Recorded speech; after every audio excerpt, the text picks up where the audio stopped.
Empirical formula, सादा तरीन formula. The formula showing minimum relative numbers of each type of atom in a molecule. किसी भी molecule में हर किस्म के एटमों की कम से कम मुताल्लिका तादाद को जाहिर करने वाला फार्मूला एम्पिरिकल फार्मूला कहलाता है। किसी भी मॉलिक्यूल में, मैं क्या लफ्ज़ इस्तेमाल कर रहा हूँ सुन लें, किसी भी मॉलिक्यूल में हर किस्म के एटमों की कम से कम मुताल्लिका तादाद को बताने वाला, जाहिर करने वाला फार्मूला एम्पिरिकल फार्मूला कहलाता है, यानी सादा तरीन फार्मूला। अब इसमें तीन बातें ये जो एम्पिरिकल फार्मूला हमें बताता है, जिनसे एम्पिरिकल फार्मूला के ज़रिए यानी हमें जिनका पता लगता है, वो तीन बातें कौन कौन सी हैं। पहली बात, empirical formula shows simplest ratio of each atom present in a molecule. Empirical formula molecule में मौजूद हर तरह के एटमों की सादा तरीन निस्बत को जाहिर करता है, यानी किसी भी चीज़ के उसमें एटमों के दरमियान क्या रेशो है। empirical formula, secondly, empirical formula does not show the actual number of atoms in the molecule.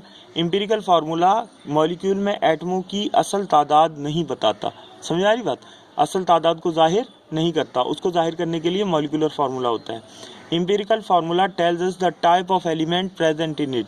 इसके अलावा हमें सादा तरीन फार्मूला से सिंबल्स को देखकर उनके ये पता लगता है कि इसमें कौन कौन से अनासिर के एटम मौजूद हैं, कौन कौन से अनासिर के एटम मौजूद हैं। मिसाल के तौर पर अब देखिए, for example benzene has molecular formula C6H6। Benzene का मॉलिक्यूलर फार्मूला तो C6H6 है, समझ आ रही बात? C6H6 है, लेकिन यहाँ देखें दोनों के 6 एटम्स हैं, तो इनके दरमियान अगर आप साइड पे पेपर पे रेशो लिख के निकालें 6:6, ऐसे निकालिए 6:6, 6 1 जा 6, 6 1 जा 6, तो दोनों के दरमियान 1:1 आएगी। कितनी रेशो आएगी? समझ आ गई बात? तो the simplest ratio of hydrogen and carbon is 1:1, so the empirical formula becomes CH। इस तरह से एम्पिरिकल फार्मूला बेंजीन का जो बनता है वो सिर्फ क्या है? CH है। देखिए, मॉलिक्यूलर फार्मूला तो एटमों की तादाद भी बता रहा है, लेकिन एम्पिरिकल फार्मूला आपको एटमों की तादाद नहीं बता रहा, वो सिर्फ ये बता रहा है कि कौन कौन से अनासिर जो है वो इसके मॉलिक्यूल में मौजूद हैं, कार्बन और हाइड्रोजन, और उनके दरमियान रेशो क्या है? 1:1 की रेशो है। अब दूसरी मिसाल ग्लूकोज की ले लें। Glucose has molecular formula C6H12O6। Glucose का मॉलिक्यूलर फार्मूला C6H12O6 है। अगर आप ये देखिए नीचे लिखा भी हुआ है, इनकी रेशो निकालें तो 6:12:6, 6 1 जा 6, 6 2 जा 12 और 6 1 जा 6। इनकी जो रेशो निकली वो क्या निकली? 1:2:1, 1:2:1। तो इस तरह जो इसका एम्पिरिकल फार्मूला है वो बना CH2O। क्या फार्मूला बना?